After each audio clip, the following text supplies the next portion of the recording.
All right, Beds, we are back. We are doing our third NBA season preview today. Fired up, man. Like you just said off air, it's like Christmas time. Christmas time. We got football. We got basketball. It's like nonstop viewership everywhere. It's awesome, man. I mean, next Tuesday, this is going to go live on Monday, and then I think Tuesday's opening night. I think that might be banner night for the Celtics. And then it's basketball basically every day until next summer. It's fantastic.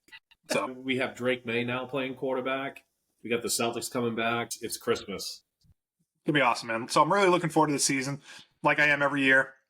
What I want to do, like we always do, is just kind of run through each team in each division, talk about some thoughts. We have some over-unders for team wins that we'll discuss, just share our thoughts and kind of preview the season, things that we're looking forward to. So you up for that? Let's dive in, baby. All right. So I want to start in the Eastern Conference, and I want to start in our division, the Atlantic Division, and let's just get this conversation out of the way. Celtics, they hung the banner last year. They're coming back this year. What are your thoughts on the team? They're very loaded. They brought the same team back. There's only a couple guys they switched out. The health is there. Hopefully Kristaps actually recovers. It seems like he's a little bit ahead of schedule. You have motivated JT. You have motivated Jaylen Brown. I mean, Brown looks like a middle linebacker right now. He's awesome. So do you like the bearded Jaylen Brown or the not bearded Jaylen Brown? I like bearded Jaylen Brown. Yeah. Get that beard back, man. Let's go. Yeah, let's go. But I feel real good about the season. And like you said, JT had the stuff that he had in the Olympics where he wasn't getting the minutes. He wasn't hitting outside shots. Guy played a lot of basketball last year. I would say probably more than anyone else on that team when you factor in the beginning of last season with how healthy he was through the season all the way to winning the championship just to rolling into the Olympics. Guy played a lot of basketball. So Olympics wasn't his best, but it gave him something to be motivated for this season. Brown didn't even make the Olympics team, and he was obviously bothered by that. I think he'd probably want to send a message on that. So when you have your two best players kind of coming into the season with a chip on their shoulder after winning the championship, not a bad place to be. Jaylen Brown, 3/4 of the way through last year, just made this leap that you wondered. They fostered him so perfectly. They really did, didn't they?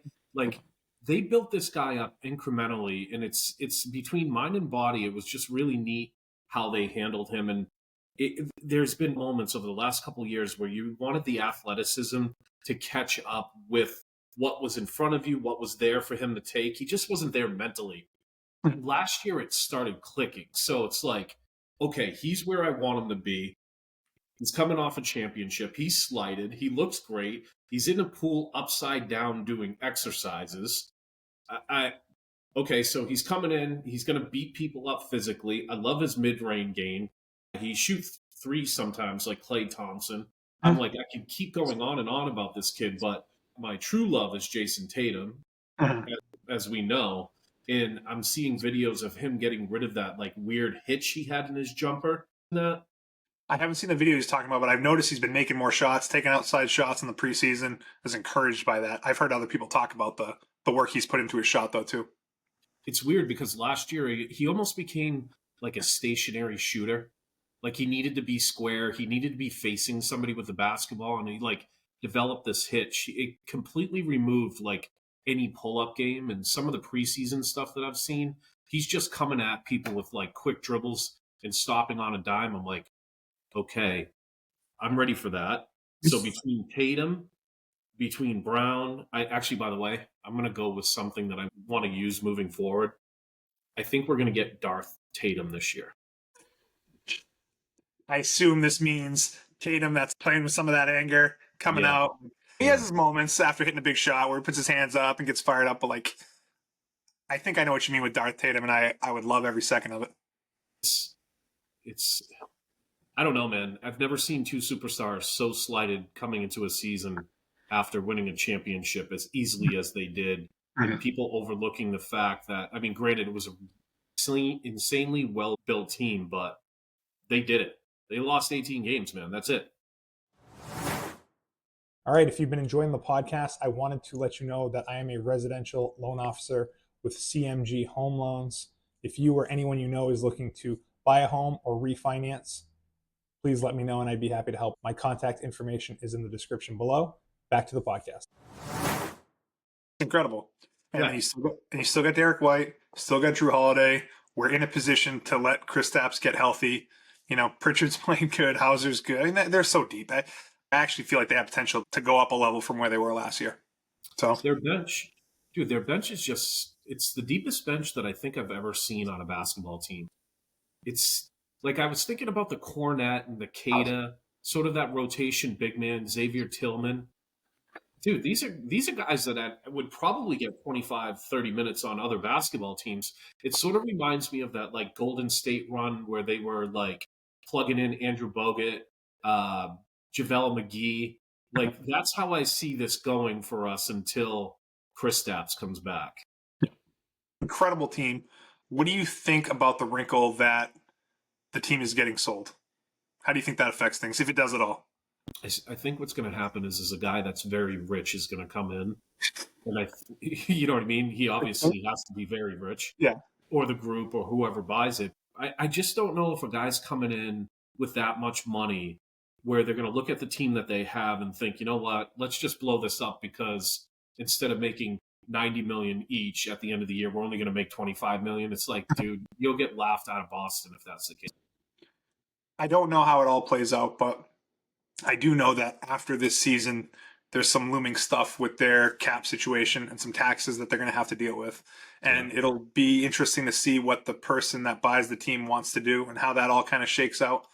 Because you'd hate to be the guy that buys the team and blows it up. And I honestly don't even know how quick these transactions even happen. I think in the next few weeks we might see some bidders, and I don't know when it ultimately closes, but you don't want to be that guy that blows up this team. And if you're that wealthy, they talk about this team going for what, 4 or 5 billion? Is that we heard? 6 billion, something like that. Yeah. Which, I mean, outside of the Lakers, who else would you want to buy in the NBA? Boston's definitely in that top tier of teams that you'd want to buy, and you don't get a chance to buy them very often. So it's like you don't want to come in and just blow up that team. It's worth whatever luxury tax to try to keep this together as much as possible, especially if you're flirting with a championship. Once you win a championship in this town, like in general, you're going to be loved for a long, long time. That repeaters tax is what creates this conversation. This is the last year with what we have before all of a sudden. I think the salary bill is going to be up over 500 million. You have the ownership change, you have the 500 million. Is the new owner going to want to dive into that? I just ultimately think yes. But if some changes happen, just don't be surprised like a Hauser gets peeled off or a Holiday maybe. Because you can see in the progression of drafts the last few years, they're picking guys that have played college basketball 3 and 4 years. And it's like you could plug these guys in, like the kid that we just got, the lefty, he would be a perfect replacement for Hauser. So it's like Hauser has that middle range contract. Big extension, like big for him. So Hauser's an attractive contract, Peyton Pritchard. You can kind of peel off those guys to mitigate some of that tax stuff, but I don't know. If I'm anybody buying it, I just deal with it for a few years. Yeah, just Bezos comes in, one of the richest guys in the whole entire world. It's like, yeah, dude, if you're going to freaking lose a little bit of money to try to extend this thing, and there's nothing like a championship run in Boston. You don't want to end up where the Red Sox are right now, where no one even freaking cares about them. So I don't think it affects this season, but it was weird to win the championship and then, oh yeah, by the way, a team's for sale. It's like, what? It doesn't even make any sense. I'm really excited for this season. I think the thing that's always going to get in the way of like anything where you look on paper and you're like, okay, you see this team, it's amazing. You see it play, it's amazing. What's going to get in the way of it being amazing is always that injury scenario. So, man, if we could somehow avoid that and just have a 6-year run with these dudes, because eventually Holiday's going to get older. Horford, what are we going to get out of Horford this year? Do we need to get anything out of Horford this year? It's like we just have 2 of the youngest dudes that are so motivated, so talented, and they're on our favorite basketball team. It's the greatest. It's the best that they play like every other night or every third night. Last thing on the Celts, their over-under is set at 57.5 wins. What are your thoughts on that? I think it was 6 more wins greater last year. So is losing Kristaps worth 6 games? There's really no change in the roster. I don't think the East got any better, so you're probably going to plow through the East other than having to deal with New York. I mean, the West, you always have to play half your games in the West, and the West is, I think, stacked. You have to say it's over. I would hammer the over. I mean, this team's in... Is it weird to say that they're like an all-time good team? Like, I feel like they're in that conference. Like, what they did last season was very good. Like, you can compare their regular season and playoff run to like some, teams just based on stats and metrics alone. So it's 57.5 wins isn't great for like a historically good team coming back. Like, 57 wins is a good year, but like great teams win in the 60s. Like, I would think it would be a no-brainer to take the over on that. A facsimile of that Golden State run when Clay and Steph were younger, and then they added KD. It's like, I don't know who gets in the way of us other than injuries and other than a unicorn like LeBron that one year. But I'm hammering the over. Yeah. So, all right, we're going to move faster on the other teams just because Celtics are our team. So we really want to dig into that, but got a whole bunch to run through. Quick thought on the Brooklyn Nets. Bills. What Bill Simmons going to He killed him. He killed him on the pod the other day, and it just made me laugh because it's like, you're getting the lefty back. It's just been such a poorly run team. I don't know what they're doing. They landed KD and Kyrie just decided to go there. Then they left them, and they just got nothing. They had nothing. He made a comment about who's more popular, the Liberty or the Nets, and like Liberty being more popular, and it's probably true. So Nets to me, and his only thought I really have about it is like they're a Cooper Flagg watch team, one of the worst records in the league, and hope that the ping pong balls land right so they end up with a guy like Cooper Flagg. So Cooper Flagg watch for Brooklyn for me. So over-under is 19.5 wins, which I don't have an opinion one way or the other. I mean, that's just terrible. That's terrible when your over-under is set at 19.5. That's not a fun season. Hammer the under. Hammer the under. All right, next one. So Knicks are probably our biggest competition in the whole Eastern Conference. They're in our division as well. But they just made a big trade a few weeks back. They traded for Karl Anthony Towns. They traded Julius Randle, Devontae DiVincenzo, a couple other pieces. And I don't know how I'm supposed to feel about that, if they won that trade or not. Like, I've never been a big Cat fan. What are your thoughts on that? I was going through the history of good teams that made deep runs in the NBA playoffs and how many were led by little guys. Yeah. There's not a big list, dude. Isaiah's Pistons, AI when he was with the Sixers. There's some unicorns there. And I don't know if the Knicks are... There's a lot of hype here. Prove it to me. Yeah. That's where I'm at with it. Jalen Brunson's good. He's definitely an elite guy, an all-NBA guy. But Karl Anthony Towns, he doesn't seem like a winner to me. And I mean, there'll be some good competition. Their over-under for wins is set at 53.5. But I don't know. I would maybe say take the over slightly on that because someone's got to win these games in the Eastern Conference. But I'm not. I don't think they're at our level.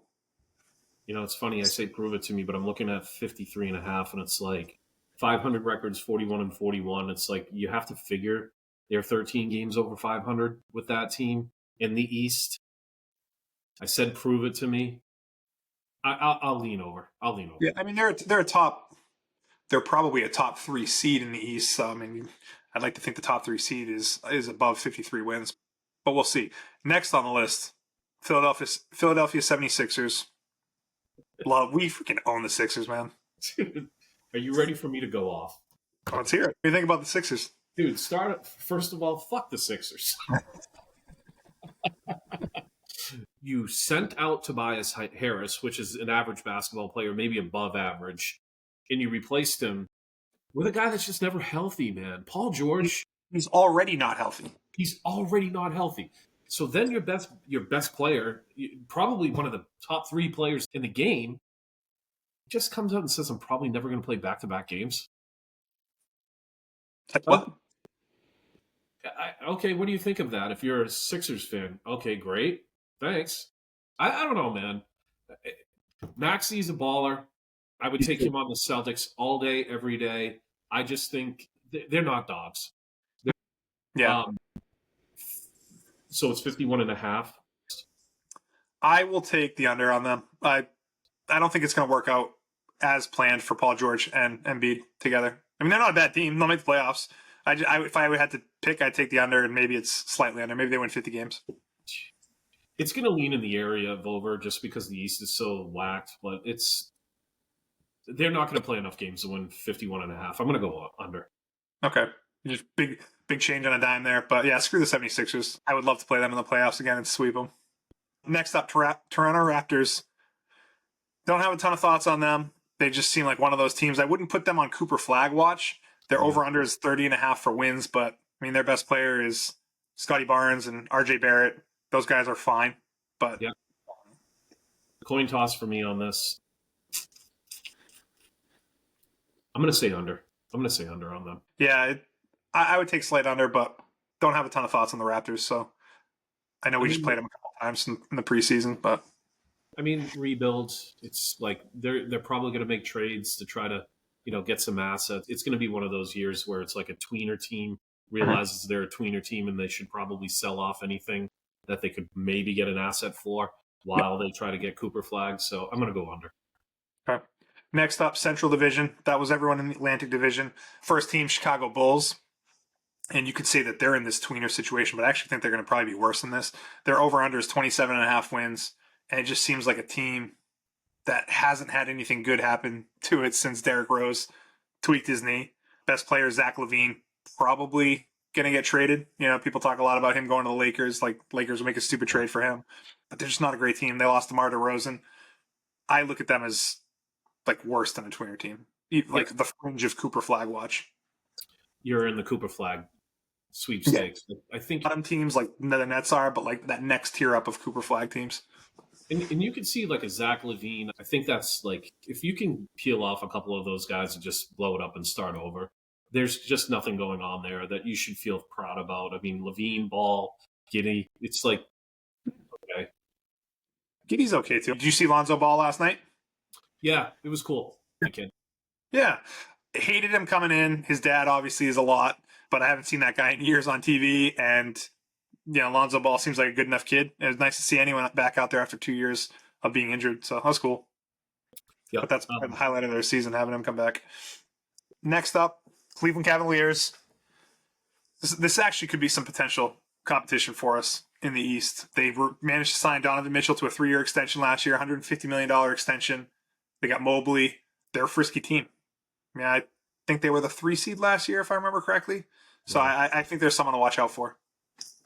So I think from a betting perspective, when you're looking at lines and you're sort of analyzing what you know in the sport versus what you know for betting, I think this is the juiciest one so far. The 47.5. Yeah. I mean, you have to figure that team. They're well coached. They have a good leader on the floor in Mitchell. He's a dog too. Like that guy's scrappy. He wants to beat you. I mean, I think you hammer that over. I like it. Pistons, 25.5 wins projected. Dude, this is Cooper Flagg City for me. Like another one of those teams. Like it seems like basketball in Detroit is not a great place right now. I want nothing to do with the Pistons. They haven't been good for years. They look like they continue to be a poorly managed team. Feels like the 90s run for the Celtics. The Todd Day years, just the years going in and out with these random veterans that you signed. You didn't draft well. I don't even know what they were doing last year. They had a bunch of bigs and some guards that couldn't shoot. I know that Williams, the coach, has been through a lot personally, but man, he just walked away with $80 million. He did 1 year of coaching over there. Like, I'll coach a team for $80 million, and you can fire me after 2 weeks. They're Cooper Flagg watch. Next up, Pacers. Pacers are good, man. Last year, they were first in points per game. They moved the ball. They scored 123.3 games per year. Halliburton's a stud. He kind of got hurt, I think, second half of last year, but he was able to play in the Olympics. Like, to me, that looks like some real competition for us. They obviously played us in the Eastern Conference Finals. Looking forward to seeing how they regroup this year. It's actually a thing so much so in my mind from the basketball standpoint where I actually think they are a team that we should worry about more than the New York Knicks. Yeah. It'll be interesting to see how they improve this year. I like the way they're constructed. They're scrappy. They score. They play defense. Young guys with something to prove, too. A couple of those wing players, just Hart and Neesmith. Neesmith is pretty good, too. Yeah, so 47.5. Your thoughts? I'd take the over on that. Area is the Cavs, right? Yeah. Yeah, I'll take the over on the Pacers. So I think they're going to have a great year this year, and I think we will see them again in the playoffs. Next up, Milwaukee Bucks. Not super high Bucks. No, No, your second best player didn't miss some games last year. Kind of came into the season not in shape. Dame kind of talked about how he didn't know where he was going, so he didn't want to get hurt. So, okay, so you get out of shape and you show up to the Bucks, and it took him forever to kind of start showing us like once a week Dame, you know? I mean, he's still got it. He's just not an everyday. He's not just an everyday player. He's old. He's old. He's an older player. Doesn't play defense. Chris Middleton doesn't stay on the floor. Giannis is like a top 2 player in the league, and he's unbelievable. You know, so like they at least have that, but it just doesn't seem like it's a well constructed team that didn't do well last year. They are not on the schedule for Christmas games this year, which is, I mean, I think that tells you something. The NBA puts like 5 or 6 games on TV for Christmas Day, and to have the Bucks with one of the top 2 players in the league not be on that slate of games, I mean, it tells you kind of what they think of them. Middleton hurts them. You have to have a third guy. He's just, and Lopez is 36 now. Yeah. But, you know, when we pick on that age and you look at what Al's been doing for the Celtics, so it's like, I don't want to get too much into the Lopez thing, but at some point you start thinking Lopez contributing as much as he does, which masks some of the stuff that they have there for injuries. Like Middleton just kills them not being available. So I'm going to go under with this. Yeah. But also, I'm going to put them in the Greek. I'm going to put this in a sneaky area where don't be surprised if OKC comes knocking. Or Giannis? Ooh, wow, I like that prediction. Giannis has been very loyal to Milwaukee. At some point, if things aren't going the way that he expects them to at what point does he do the thing that all NBA superstars do, demand a trade?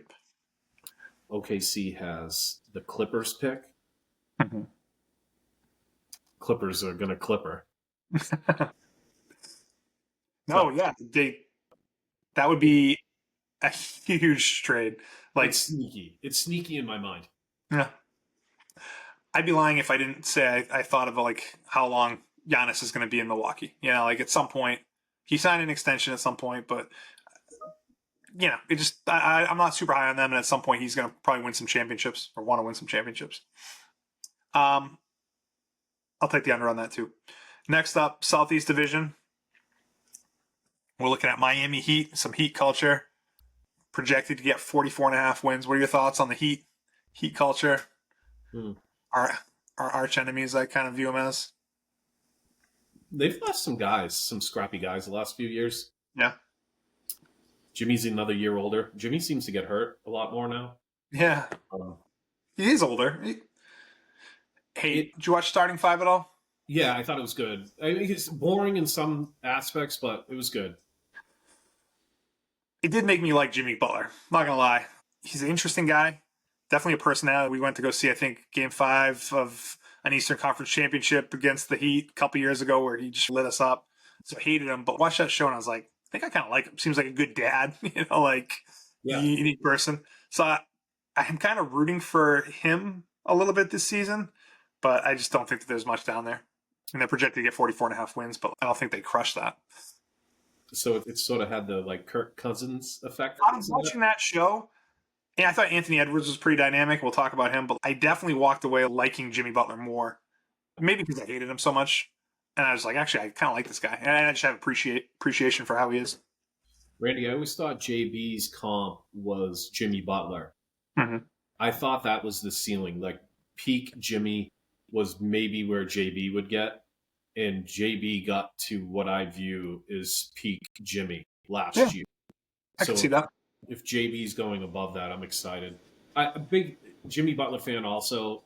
Hated him just because he broke my heart a couple times, which he was very good against us in the playoffs. Like it didn't even make sense, but he was very good. So, okay. 41-41 is 500.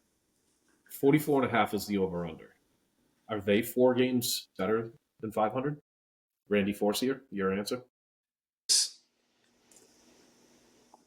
Those over-unders are set at where they are for a reason, right? Like it definitely is that line. It would make me think. I'd take slight over on that. I don't think that they crush it, but if I had to pick, I'd take the over. I mean, you look at the rest of the division. I'm going to say over because Butler's healthy. I'm going to say over because Jimmy plays 71 games.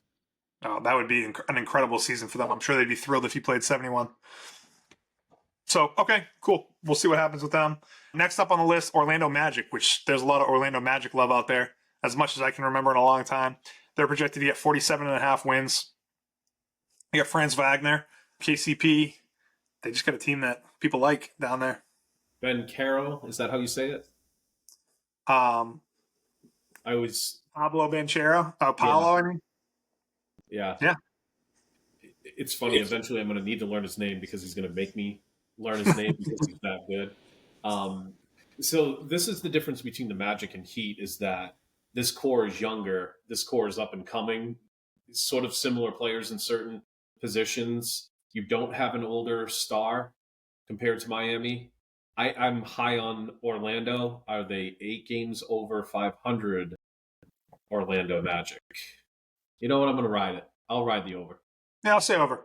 This seems like a team on the upswing. I know they beat the Celtics a couple times last year, and I wasn't thrilled about it, so they're on the upswing, man. I'll take the over on them. Atlanta Hawks. This one's kind of surprising to me. Dude, 35.5 wins. Hawks doing? Yeah, I don't know. There's talk of them trading Trae Young at some point this season. Or that being the move that makes sense for them. I don't know if it really comes to that because he's like the face of the team. But they just seem like a team that peaked a few years ago, sneaking into the playoffs. Not so much anymore. 35.5.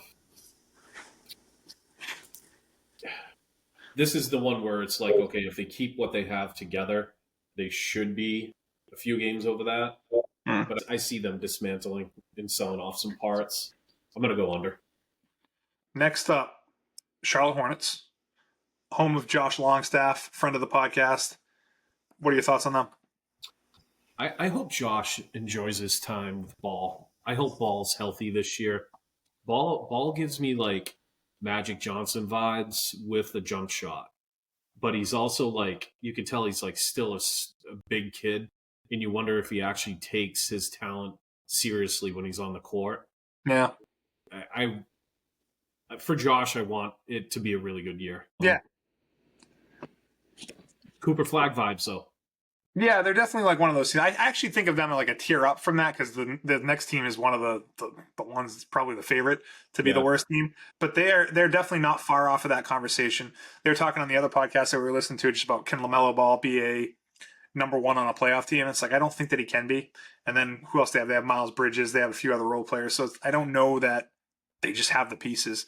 But they seem to like the head coaches down there. That's the staff that Josh Longstaff joined. So maybe they can attract some people. Now Michael Jordan's not the owner of the team anymore. So maybe there's better days ahead for Charlotte. It's just like they're kind of at the ground floor for that stuff. So if they're the tier above the Cooper Flagg area that we're talking about, yeah. Are they a team that actually makes a move with the Hawks or another team that's peeling off an asset just to – you know what? I'm going to go over on that. I just convinced myself to take the over. I'm going to buy in on the Hornets. 29.5 wins. I'm going to take the under, but I wouldn't be surprised either way. Hopefully they're on the upswing. Want to have some success for those guys down there. Next up, potentially the worst team in the league, is the Washington Wizards. I know their projected win total is actually higher than the Nets, but it's at 22.5 wins, and they're just kind of a garbage organization, garbage team. Like might be the worst team in the league. Former home of the great Kristaps Porzingis. Oh. Hey, Paul Pierce had a cup of coffee there. Russell Westbrook, MJ. Some people have been in and out of there, but they've just never had a guy. Like, who's the guy? What? Let's keep going. Sheed, Chris Webber, Rod Strickland, Jeff Malone. Chris, keep going. Horace Grant. Jesus, I could keep going. Horace Grant played for the Wizards. Dude, Horace Grant played for the Bullets. Yep. Yeah. No, yeah. Harvey did. Harvey did. My bad. His brother. Oh, his brother. Yeah. Yeah, they don't have a long history with the Wizards, or even going back to the Bullets. I hope that Cooper Flagg doesn't end up over there. No. But I have a feeling that they're going to have the most balls when it comes to the lottery. I'll take the under. Under. Speaking of Cooper, before we leave, I know you're driving this bus, but looking at the Atlantic Division, if there was a team that you want Cooper on that has a realistic chance of getting him, who is it? In the East, I was kind of looking at this. I kind of had some thoughts on it. I Not because I have any faith in the organization, but I kind of would. It would be fun to see him in a Bulls jersey, and maybe be the beginning of better days for the Chicago Bulls. You know, Dude, good pull, because when we were on the Bulls, I wanted to get into it, but I know we have to get through this over under. What a perfect scenario. Like Cleveland landing LeBron, the comparable here would be the Bulls getting Cooper. I think. yeah, they're not. I just, like the talent rises to the top eventually. I like to think, but sometimes if you just end up in a bad situation, and you see this in football all the time. You end up with like a Mac Jones on the Patriots, and he might have been so much better if he went someplace else, or Trevor Lawrence ends up on the Jags, and they just doesn't have the pieces around him. It doesn't quite work that way as much in basketball, but like part of me thinks it would be a bummer for him to end up in Washington or in Detroit, where it just seems like where people go to die from a basketball point of view. I don't want him in Detroit. I don't want him in Washington. I like it. I would be okay with him in Atlanta. Let's say that falls apart, or maybe Atlanta has a 3% chance of getting the top 10 pick and lands it.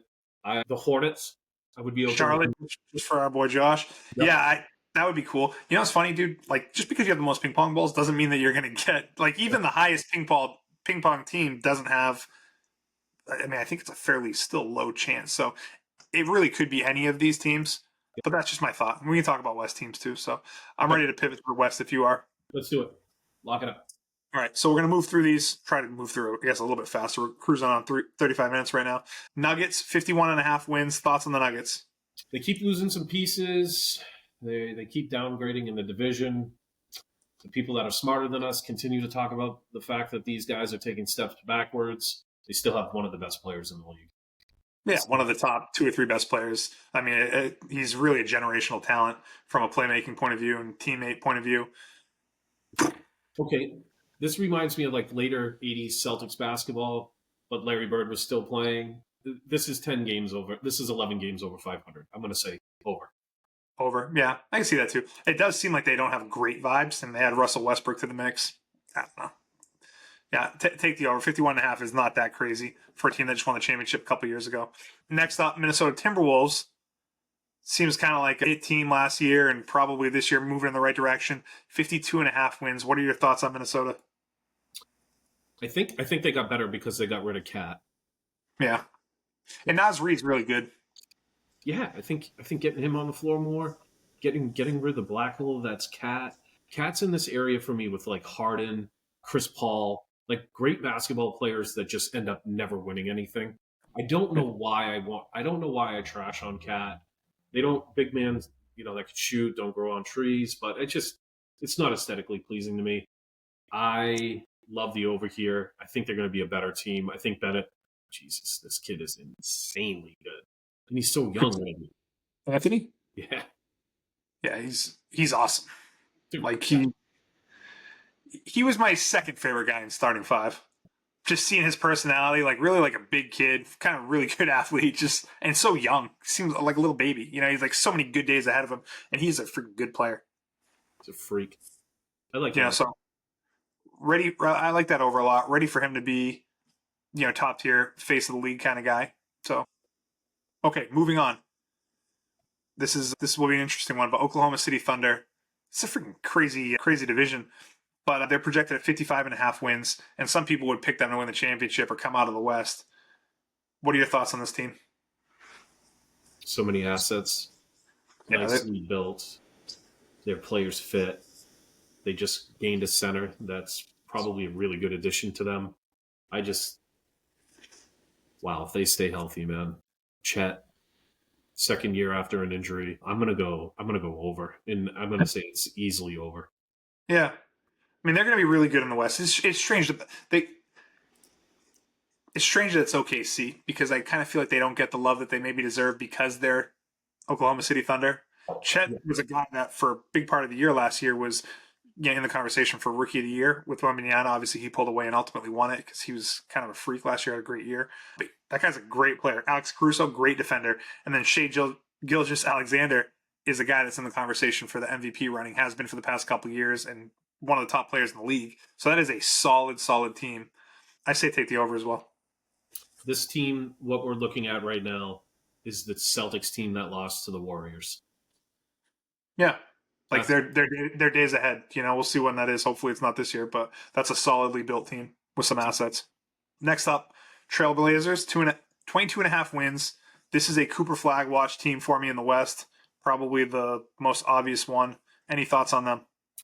Man, the great Robert Williams is healthy. Time Lord. 22.5 wins. I don't see it. They just not a lot of good stuff in there. I don't know that they're really trying to be very good, so maybe they are going for Cooper Flagg. I'll take the under on that. That's just not a lot of wins, man. But I'm happy to move on from them. Utah Jazz, 28.5 wins. Thoughts on the Jazz? So they re-signed their guy. Yep. Which, by the way, I don't know why the Bulls ever gave up on him. I think this is the year that I don't know, man. I don't. God, I want to go over with this because I feel like this is the year that Danny actually starts trying to make it a winner. The re-signing of why am I forgetting his name? Colin Sexton? No. Or Clarkson or Markkanen or Marketing, thank you. Markkanen is a really good player for them. I don't know, man. I think they're scrappy. Man, it's a hard division. 28.5. I'm gonna say over, dude. I'm going over. I'll take the under, but not by much. That is the West is tough. The West is tough. If we're gonna take all these over, someone's gonna get these unders. So I'll take the Jazz going under on that one. And then we just got a handful more divisions left. We'll go to the Pacific Division with the Phoenix Suns. Always an interesting team. Some people we're listening to are very high on the Suns this year with Devin Booker coming off the Olympics. KD, yep. 46.5 wins is not a lot of wins. Not a lot of wins at all. If it was me, I'd hammer that over because I think they're a solid team. Whether or not they have enough to win a championship and compete against some of these other teams in the playoffs, I don't know. But do I think that they can get that number of wins? I do. I love that. I'm going to call them the Phoenix 76ers. I like it. Because they can't stay healthy and just... KD's going to miss 20 games, book it. Bradley Beal hasn't played over 60 games in I don't know in how many years. 46.5. You know what? I want to say the over, but I just don't trust the health. I'm going to go under. Okay. Cool. I like it. We'll see what happens with them. Next up, Golden State Warriors, 43.5 wins. To me, this is a team. It reminds me of like the Lakers, Kobe's last few years, where they're not really competitive. Steph's incredible. Loved his moment in the Olympics. Actually, Steph's like freaking my favorite non-Celtic, which is weird to say considering they beat us. I just don't know that they have a team around him to like really, really compete. So, and he's a little guy too. It's like he's 36 or 35. Yeah. Draymond's another year older. Kuminga's really good for them. Wiggins, you never know what you're really getting. So, okay, so this is 3 games over 500 to win this over. I actually don't think it's going to happen. I'll go under. Yeah, I'll take the under for them too. But I do look forward to watching Steph play. I mean, he's by far the best shooter ever. Probably will be for a very, very long time. Really want to enjoy these last few years with him. You just don't know how many more you're going to get. I mean, he is getting older. Hey, I know we're getting a little longer in the pod, but like, I want to piggyback that. I've watched a lot of sports. There are only a couple athletes that scare the absolute fuck out of me when they play my favorite team. And Steph is in the scare the absolute fuck out of me bucket. I mean, how can he not be? He's amazing, man. He's amazing. After the finals 3 years ago, dude, I think that's like when he fully won me over because it was like Rocky IV, man. Like, yeah, he's freaking killing my team, but I'm like, this guy's incredible, and I'm just like really enjoying watching. He had that 40-point game in Boston. You're just like, what the hell just happened? And he's incredible. Dude, not a lot of guys have the fuck you factor. A lot of guys have talent. A lot of guys get paid. Not a lot of guys have the fuck you factor. So anyhow, shout out to Curry. I remember when his dad used to beat us. Yeah, well, not like him. I will watch any Instagram short that shows up with Curry doing pregame stuff. Like, there was one I saw not that long ago where he shot a 3 in I think Olympic game and just like turned around and started running down the sideline while the ball was in the air and then it swished. I was like, it's incredible. It's incredible. You know what's sneaky funny is like I used to needle the shit out of him because he would look down and he would like point to his chest, point to the sky, and kind of do his like little prissy routine. And it was really just me being bitter because he was just banging Jays on my favorite team. Yeah. So good. Now when he does that, I'm like, Steph's dope. Love it. Can't wait for him. All right, next up, Lakers. 43.5 wins, which I'm surprised by. I almost wonder if some of these numbers aren't right. But another year, LeBron and Anthony Davis, they should be better than what they have been the past couple of years. I would like to see them. I'd like to see them. I think I picked the Lakers to go to the finals last year, which I won't do this year. I just feel like the league is better when they're good. Yeah, I know they talk a lot about them regardless if they're good or not, but it'd be funner if they won. I'm going to take the over on that and hope that they're competitive in a stacked West. I like your thought. LeBron does everything to keep himself healthy. Davis, you could judge that, but Davis is such a great talent. I mean, there's actually a decent amount of, I would say, above average players. Nothing that's greater than that for the rest of their roster. I just don't trust that they're going to be healthy enough to win 44 games. I'm going to take the under, but I don't blame you for taking the over. Yeah, it's like wanting the over to happen. What were your thoughts on LeBron in starting five? Anything different? Nothing like stick out? Cares about his crafts. In the area where maybe I think I disliked my perceived arrogance that I thought he had, it was really, he's very confident. He backs everything up. He has a purpose and a reason for everything. And I was very impressed by his process. I think that's ultimately what was the best. Dude, he puts a lot of time into it. A lot. You? He's kind of in the Tom Brady area for me in the sense of like what his life must be like. You know, like I always wonder, like, how does Tom Brady like exist on a day-to-day basis? Like, what's this guy's life even like? You know, it's just must be crazy to be Tom Brady, and it must be crazy to be LeBron. You know, a guy that's been doing it for as long as he has. He seems like a pretty fairly grounded guy, at least around his family and stuff. Like, loves his kids, loves his wife. You know, when I hear him talk on that show, I'm like, it's like a 39-year-old guy. You know what I mean? Like, tired, just want to go home. Like, yeah, I don't know. I enjoyed seeing that side of him. It's not like I'll ever like love him, but I will always say like I appreciate his career, and I'm glad I got a chance to watch it for the past 20 years. So, and I don't see any signs of him slowing down, which is weird to say. It's going to happen at some point, but he's good, man. He's still good. I just don't know if he's good enough to be the number one on a championship team. Look at the back of his basketball card with his stats. Go to NBA Basketball Reference. Just look at the average points per game. I mean, the stats are. He's amazing. He's amazing. Amazing. So it'd be fun to see him compete. Team that's not so amazing, and this is kind of why I think these over-under numbers might be wrong, is the Clippers, because it's at 40.5. Like, dude, that's not a 40.5 type team. If it was that I would hammer the under. I would put every dollar that I own on that under. It makes me think it's not right, so I feel like I got to check this afterwards. But not a whole lot to say. I don't love Kawhi. I haven't liked him in a while. Don't love the way he handles himself. Don't like Harden. It would be pretty shitty to be a Clippers fan right now. I will say, I might have mentioned to you before, I am fascinated by their new arena that Steve Ballmer has built. Yeah. And I haven't seen any pictures of it yet, but people talk about it like it's an experience and a different way to see a basketball game. And I'm anxious to see that part. And I have like these thoughts of someone doing that if they bought the Celtics. Yeah. You know, like Amazon Center, someplace else. I think the Garden is in the perfect location, and I can't imagine that Celtics not playing the Garden. But I'd be lying if I wasn't somewhat interested in what it could be like to have a new basketball-specific arena for my team to play in that's designed for basketball with unique aspects of it, as opposed to just the standard arena that every team seems to play in the United States. We chatted about this. Whoever's coming in to buy the Celtics either the Jacobs need to give a piece of that arena to them, because the person coming in with the money to buy the Celtics is not going to want to not own any real estate. Something's going to happen with that. Yeah, it seems to be like the new thing with these teams. Like, you want to have ownership in the arena that they play in as well. So, all right, moving on. Kings, 46.5. Sabonis, the other guy on the starting five. I've kind of liked the Kings over the past few years, and I still do. I mean, I think they'll be competitive. Sabonis, dog. Their point guard, a dog. Guys that just love playing basketball, scrappy.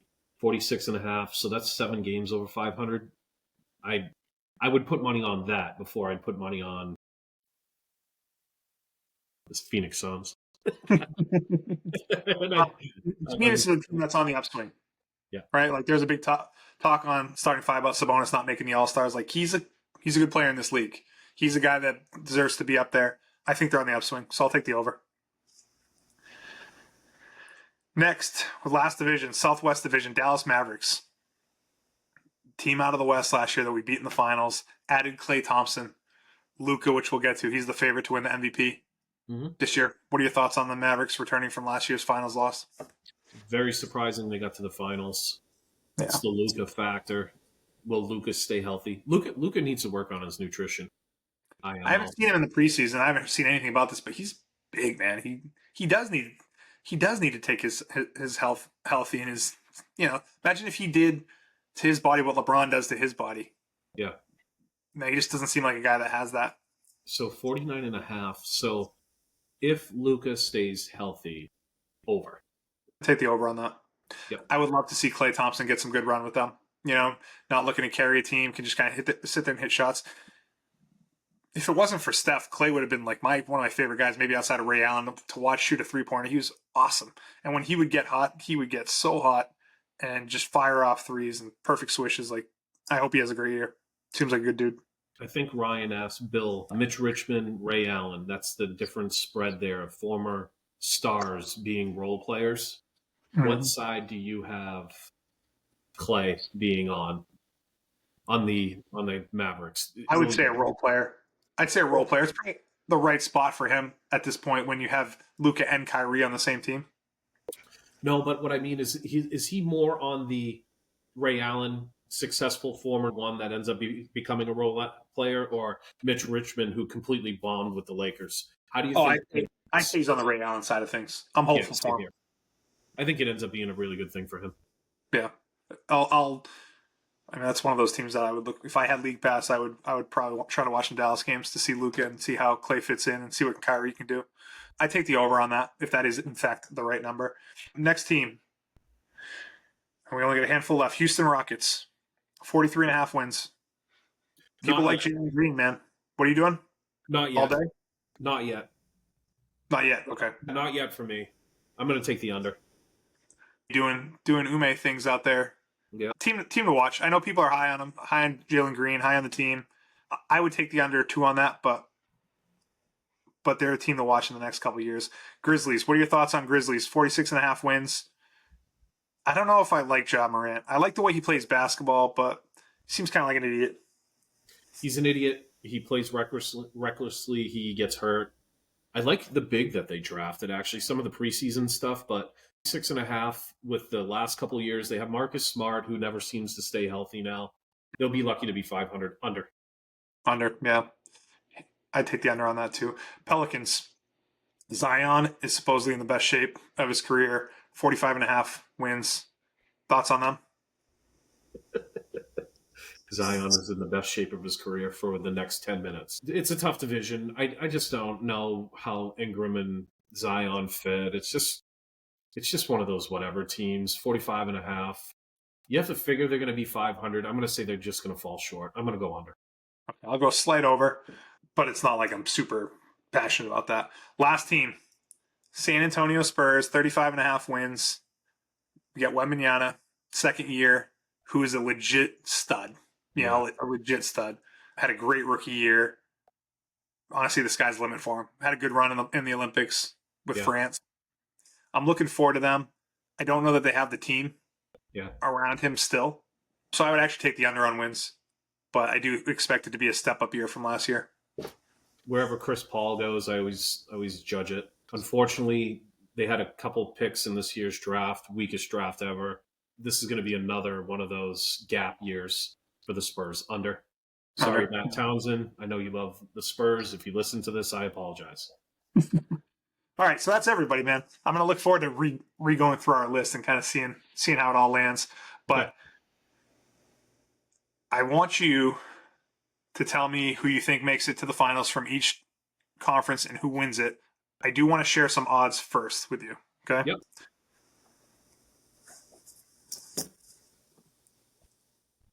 And I feel like I'm not seeing the Oklahoma City Thunder odds, but Celtics plus 200, Denver plus 450, Milwaukee plus 450, Suns plus 650, Golden State plus 1,300, Lakers plus 1,500, Sixers plus 1,600.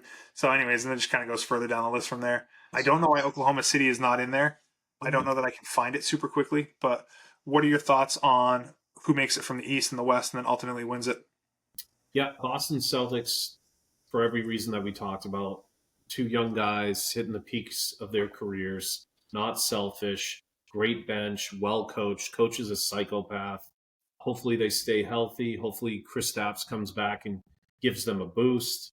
I like them out of the East. I don't know if the Knicks have enough to catch us. I don't think Milwaukee does. Cleveland will put up a fight, but there's not enough there. So I'm Boston Celtics in the East. Okay. The West, man, this is a coin flip. I'm surprised Dallas got there. I think Dallas got better. They lost 3. They've brought 3 guys in. I think they made themselves slightly better. Can they repeat what they did last year? I think the answer is no, man. I just don't. I think that was like lightning in a bottle. They got lucky. Yeah, they got lucky. I don't want to sleep on Denver either. I know everybody's kind of hard on them, but I think everything lines up in Minnesota.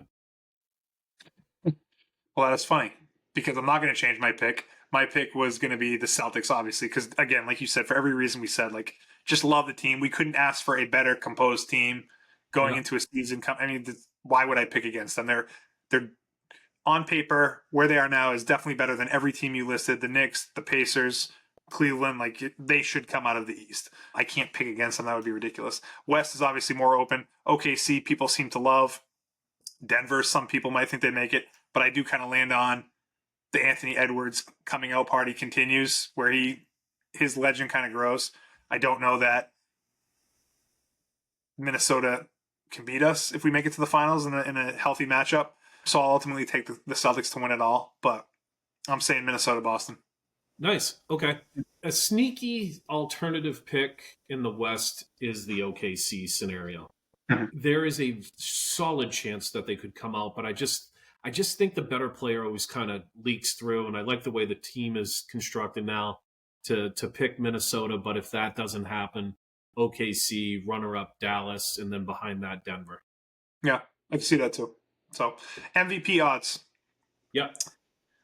Luka plus 370, Jokic plus 350, Shea plus 600, Embiid plus 900, Giannis plus 800, Anthony Edwards plus 1,200. Tatum is fairly far down that list at this point, followed by Wembanyama, Brunson, and Ja Morant. So everyone's saying this is Luka's year. I don't know. What do you think for MVP this year?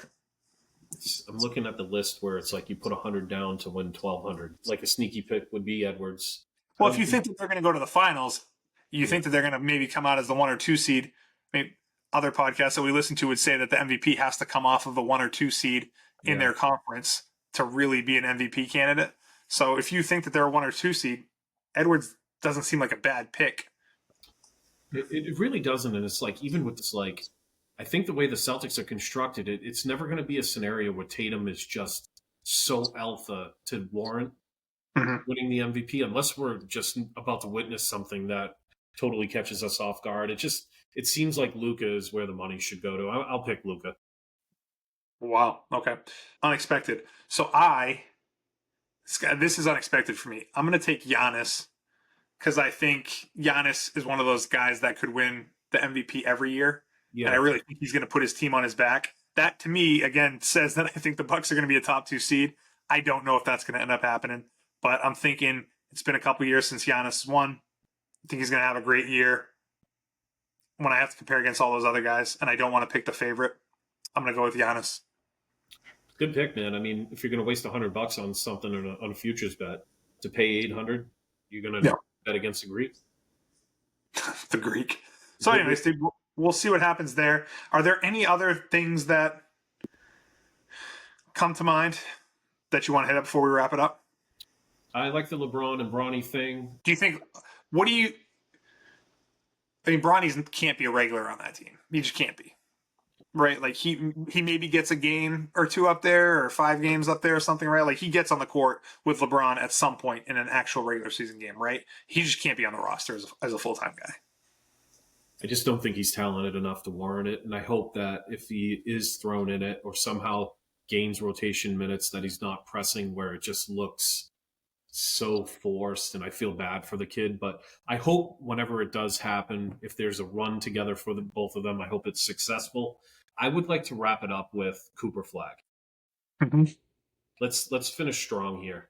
A sneaky scenario that I'm deathly afraid of, because I mentioned OKC, is what if Harden and what if Kawhi just don't play? They get hurt, they suck, and they're in that lottery area, and the ping pong balls go to the Clippers. That'd be huge. And dude, which then moves over to OKC. Holy shit. Oh, they have the Clippers pick? Yeah. Could you imagine that? So you talk about Cooper, where he could land. What if that happened? Holy cow. What if that happened? That would be like a super team out there. It's going to be an exciting season in Duke and Cameron. I'm excited about it, man. And Me too. Dude, as Mainers, we've got an alpha male. We got a tall kid that has broad shoulders, that is athletic, that can shoot, that is an animal mentally. He will dunk it on you. He will block you. He will steal your lunch. It doesn't even make any sense. Listening to you say all these things, like, how is this kid for Maine? I drove through his hometown like 3 weeks ago. And I'm like, how did this place breed this kid? Like, it doesn't even make any sense. I guess his mom played for the Black Bears, I guess. Mom played for you, man. I don't know about his dad, but they have some basketball in their blood. But, I mean, dude, there's plenty of kids whose parents played for whatever college just close by. It's like, how's this kid different? I'm fired up for Duke season. I have a bunch of reminders in my phone for when their different games are. I'll be watching Duke, and I don't even like Duke. I actually hate Duke, but I'll be watching those games. I smile at that. About that, right? It's just, dude, so you have the main factor, but you have such an amazing talent coming out of such a small area, and Northern Maine, you got that whole factor, but just watch the kid play basketball. Like, watch him play this year. You realize that he should be the number one pick. And this is going to be a loaded draft, by the way. So it's going to be fun. It's going to be very fun. So, side note, Cooper Flagg, who does he end up with? Wow. OKC would be so sneaky if the Clippers suck, but... So Clippers can't get the first pick. They don't have a first-round draft pick. Dude, because OKC owns it. So... Because for a second I was thinking it'd actually be cool if he ended up in LA, because that'd be a great face of that new arena, have all the money of Steve Ballmer behind him. But if it's not possible, it sucks for them. So Please don't let it be Detroit. Yeah, don't be Detroit. Don't be Washington. Don't be Portland Trailblazers. Well, the basketball connoisseur in me is actually okay with the Trailblazers. Clyde Drexler years, the Bill Walton years in the late 70s, that team has actually been pretty consistently competitive. They had the run against the Pistons in the early 90s. Jeez, I don't know, man. I just always liked them. I know the last couple of years has been a mess, but we'll see what happens. I just hope it's not a small market team, which it probably, could end up being the Pelicans. It, could be a bunch of those small market teams. I'd love to see him end up in a big market where he could take center stage and really be like a face of the league moving forward and be that guy for Maine. So, dude, I think that's it. I just want to let you know I just beat you by one out of all of those predictions. So sorry, Red. I'm gonna create a list for us, and I'll probably make some bets based off of it. That's what I did with some of our football picks too. So I'll share it with you. But love talking NBA with you, man. I'm fired up for the season. By the time this post will only be a day away from season starting. So hope it's a great year.